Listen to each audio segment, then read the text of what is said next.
Let's bring in Tennessee Republicans. Speaking of which, Senator Marsha Blackburn, who sits on the Judiciary Committee. Senator, good morning to you. Good morning. Obviously, you are one of those Republicans that would like to be transparent with this process. Should the public be able to see this report in its entirety? Well, there are going to be some things, I'm sure, that will need to be redacted. Names, protecting individuals who should be protected in this report, protecting their identity. But you're going to see Chairman Graham make a terrific effort, if you will, to first of all get the report and as much as can be available. And then secondly, what you're going to see our committee do is to pivot to find out, how did we get started down this path anyway? Exactly what was the deal, if there was a deal, that was cut between DOJ and FBI? Why? There are so many whys and wherefores that people want to know the answers to, and they want to make certain that this has been appropriately handled. They are pleased that there's no collusion, there's no conspiracy, there's no obstruction. So now let's find out what really did happen in all this. I think there's probably wishful thinking as far as getting Congress to move forward. I think you probably agree with that. I don't know what you're hearing from your Democratic colleagues, but you're making the case you need to go back to the issue and work with the Republicans on this. Is that in itself wishful thinking at the moment? I don't think it is, Bill, and I will tell you why.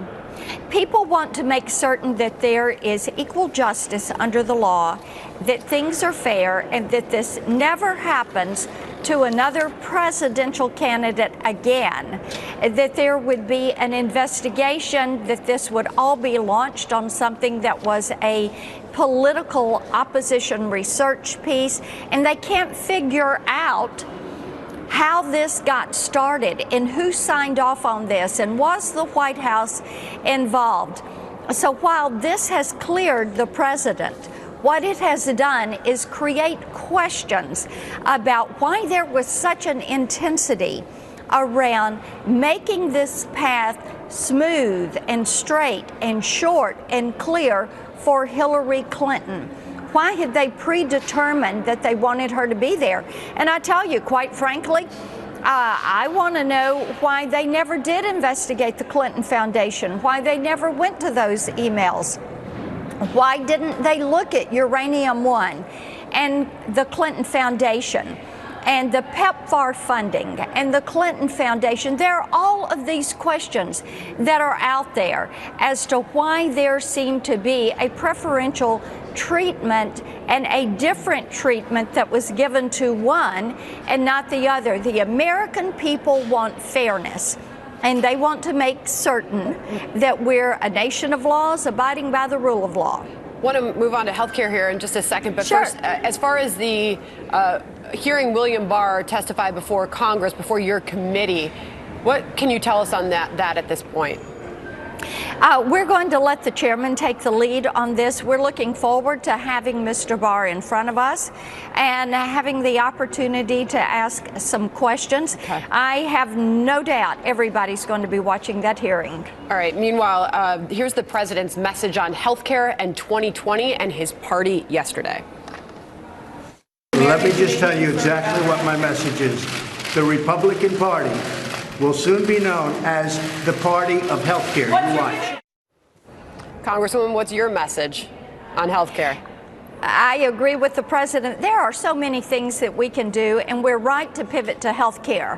When you look at all the issues that this president and Republicans have solved, then yes, moving to health care, making certain that we look at how you have access to affordable health care for everyone, addressing block grants back to the states for Medicaid funding, looking at how you expand health savings accounts, looking at how you reduce the costs that are embedded through all of the payment processing, looking at how we're going to address emergency care and then looking at new ways to deliver these systems, broadband with health technology, digital imaging. There are so many ways we can drive efficiencies in this system, and we want to make certain that we're bringing our best ideas forward. Quite frankly, I think it is invigorating for so many of my colleagues for us to see this focus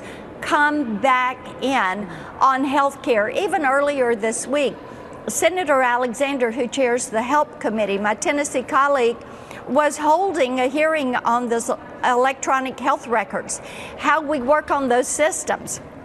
At Veterans Affairs, we were looking at how those electronic health records can be used. Well, we heard it from by Lindsey our Graham. veterans. He says that your party has not given up on health care. Sounds like from you, Not at all. that is the case. That's true. Thank you, Marsha Blackburn, for your time today. Good From to the be Hill. with you. Thank you. Bet. Got some breaking